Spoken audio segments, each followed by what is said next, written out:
Good morning, dear students. In today's lecture, that is on 2nd September 2020, I am going to deal with the topic in political science, that is chapter 5, the working of the institutions. On this screen, you can see a beautiful picture of the parliament of our country, which we call as Sansad also, that is parliament. Children, the person which we elect here in our constitution for the Lok Sabha election are elected as the MP. MP means member of parliament. These elected people of each and every constituency, they sit in this parliament building and takes the major decision which are concerned to the country. So children, first of all, I would like to give you some assignment. Please go through previous 2-3 days newspaper, and in that newspaper I would like to show you here there is an office memorandum. Okay, this is an office memorandum, children, and in this office memorandum you just go through it, read it properly and just see what things are written over here. Is it clear? So this is the work which I am going to give it to you today. Go through the office memorandum. You can find this office memorandum in the newspaper today's, yesterday or few days back newspaper, and you can see the office memorandum. Now what is this office memorandum? You'll come to know after reading it. So now children, before beginning with this topic, I would like to tell you that the main contents which are going to be discussed over here in this chapter is, first of all, we are going to discuss about the office memorandum. In the office memorandum, we are going to take an example of Mandal Commission. What is Mandal Commission? Why was this Mandal Commission created? What happened in this Mandal Commission? Okay. And side by side, along with this Mandal Commission, we are going to see through this illustration that who are the decision makers who made the law concerned with the various issues of the country. Side by side, after going through this example, there will a big question mark in front of us that why do we need these political institutions? And where are these political institutions? That is there in the parliament. So why do we need a parliament? So when we are going to discuss about the parliament, I'm going to tell you about the two houses of parliament, that is the Lok Sabha and the Raj Sabha. In this, I'm going to tell you about how these two houses in the parliament work. After that, I'll tell you about the political executive as well as the permanent executive. And in that political executive and permanent executive, I'm going to tell you about the role of the prime ministers, the cabinet ministers, president, and last but not the least, I'm going to tell you about the judiciary. In judiciary, I'm going to tell you about the Supreme Court and High Court, which already I've discussed in class 8th also. Okay, so this is very important chapter and we should be very particular because there are many questions which are going to be raised over here, and the things which are pondering in your mind, it will be cleared over here that how the constitution works, who makes the laws for the country, and now we are going to start the parliament session, that is the Lok Sabha session is going to be started also. Okay, so in that I'm going to tell you how this is going to work. Just watch the TV, watch the Lok Sabha channel also, and from there you can make out that how the proceedings of the laws in our country takes place in the Lok Sabha. Okay, so children, before bringing this topic in front of you, there are many basic things which I would like to clear it to you. You know, children, that democracy is nothing only just electing the rulers of our country. Now, in a democracy, the rulers which are elected by us have to follow certain rules and procedures also. and they have to work with and within these institutions only.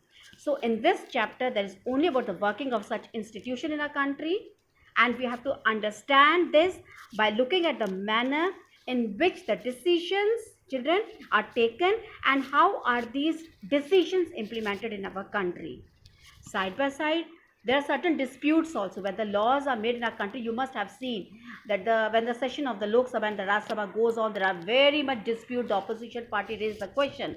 Now, how the disputes regarding these decisions are resolved over there, and in this process, while I'm going to deal with this, you'll also come across with the three institutions over there here, that is the legislative, executive, and the judiciary also. In that French Revolution also, I'm going to coordinate this with the French Revolution also, that the power is divided between the legislative, executive, and judiciary. So the role of the legislative, executive, and judiciary is also going to be discussed over here. So some of these institutions, children, you have already discussed in the earlier classes also, and we'll quickly summarize these, and in case of each institution, we are going to discuss about each and every thing over here. So this is the thing which I have given you, the office memorandum. Okay, so little bit I would like to tell you what is an office memorandum. It is a communication, children, which is issued by an appropriate authority. Appropriate authority means the concerned authority, okay, which tells us about the policy as well as the decision of the government also, which takes place in the Lok Sabha and the Rajya Sabha. So this is a communication about the working of the government, the decision which is taken by the government, which is brought in front of us, okay, communicated to us through the print media and the social media also. So this is called as office memorandum, and you have seen that last so many years the government has issued hundreds of orders, and every day the orders are issued on different matters. So children, find out the latest order which has been issued by the government, and you can see in this parliament meeting also, in this Lok Sabha meeting also, the various issues which are going to be raised in the parliament. What is the CAA? This is also an order which has been issued by the government. Okay, in this way there are many orders which has been issued by the government of our country. So office memorandum, it is a culmination of a long chain of events. Okay, so office memorandum is just not a thing which is brought us instantly in front of us. There are many chain of events which takes place. After that only office memorandum comes in front of us. So in this office memorandum, children, let me bring in front of you, okay, what is this office memorandum first. Now in this office memorandum is already there in your book also. Okay, in this office memorandum, here you can see, this is to all employees, concerned to all employees, from greatest boss ever, March 12, 2012, and subject is what the decision has been laid on the subject is NCAA. Okay, so in the same way, you can see on page number 79 in your book also, there is an office memorandum, in which the first office memorandum is, the subject is 27% reservation for socially and educationally backward classes in the civil post and the services. Government ने order issue किया है कि 27% जो है reservation देना है socially and educationally backward classes को civil post में एज वेल एज सर्विसेज में. ठीक है, सो इसमें गवर्नमेंट ने पूरा अपना आउटले दिया हुआ है, इसमें क्या क्या करना है. ठीक है, उसके बाद सेकंड आपके पास ऑफिस मेमोरेंडम और है, in which that government has given reservation for other backward classes also in civil post. पहला था scheduled caste and scheduled tribes के लिए, that is socially and educationally backward classes. After that again an office memorandum came on 8/9/93. पहला वाला 13/8/1990 को था, दूसरा वाला 8/9/93 को था. Just go through page number 79. Office memorandum is there, and in that office memorandum the law was made on the reservation for other backward classes in the civil post and the services under the government of India. ठीक है, so you go through that also, and after that in this you'll come to know that this order announced a major policy decision. Okay, in this you can see a major policy decision was taken, and in that it was said that 27% of the vacancies in the civil post and the services under the government of India, these are reserved for the social and educationally backward classes, that is SEBC. It is another name. Okay, another name for people those who belong to the caste that are considered backward by the government. And the benefit of job reservation was still then available only to the scheduled caste and the scheduled tribes only.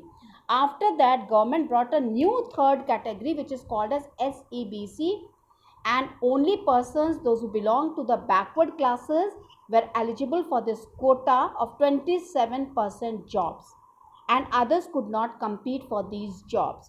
So you people, sometimes you raise question in front of me why there is reservation and how this reservation came into effect.